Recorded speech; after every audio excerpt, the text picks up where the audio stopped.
नमस्ते सबैजनालाई म राजीव ख्याजु र आज हामीहरु हरर एनिमेसन सिक्न जाँदैछौं आफ्टर इफेक्ट्स मा so without any further delay let's start our video.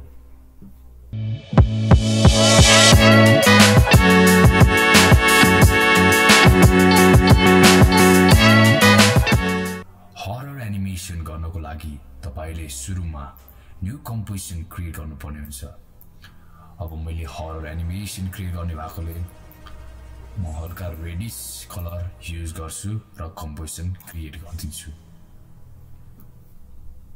अथवा तपाईले अर्को कलर पनि लिन सक्नुहुन्छ कन्ट्रोल के गरेर र यहाँतिर तपाईले के गर्न सक्नुहुन्छ भन्दाखेरि यो कलर पनि लिन सक्नुहुन्छ।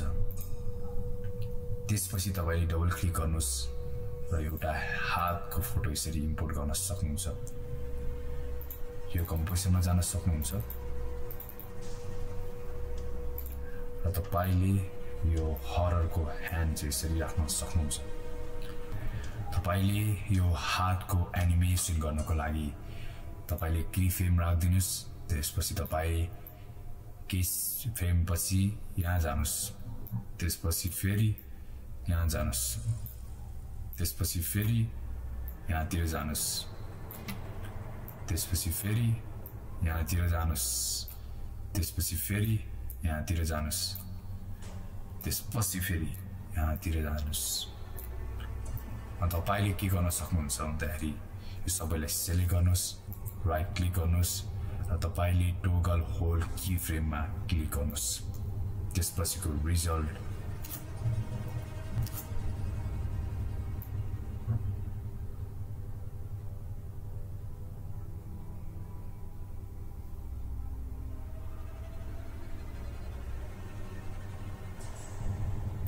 सो एकदमै इन्ट्रेस्टिङ एनिमेसन रहेको छ। यदि तपाईलाई पोजिसनमा मात्र हैन तर तपाईलाई रोटेसनमा पनि तपाईलाई स्केलमा पनि राख्न चाहनुहुन्छ भने यसरी कीफ्रेम राख्न सक्नुहुन्छ र तपाईले यो सबैलाई टोगल एनिमेसन यसरी राख्नुस्। त्यसपछि यहाँ गइसकेपछि तपाईले स्केललाई सानो गर्दिनुस्, रोटेसन यस्तो गर्दिनुस्। त्यसपछि यहाँतिर जानुस् र यहाँतिर जानु गइसकेपछि स्केललाई अप, रोटेसन यस्तो। फेरि यहाँ गइसकेपछि तपाईले स्केललाई डाउन, रोटेसन र यहाँतिर तपाई फेरि यसमा जानुस् र तपाईले के गर्नुस् भन्दाखेरि रोटेसनलाई यस्तो, स्केललाई यस्तो। हाम्रो फाइनल रिजल्ट चाहिँ यस्तो रहेको छ।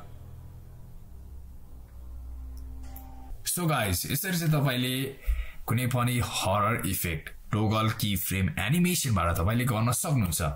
आजको भिडियो तपाईलाई राम्रो लाग्यो भने र तपाईलाई इन्फर्मेटिभ लाग्यो भने आजको भिडियोमा तपाईले लाइक, कमेन्ट र शेयर गर्न सक्नुहुन्छ। हामीहरु फेरि पनि एउटा नयाँ भिडियोमा भेट्ने छौं।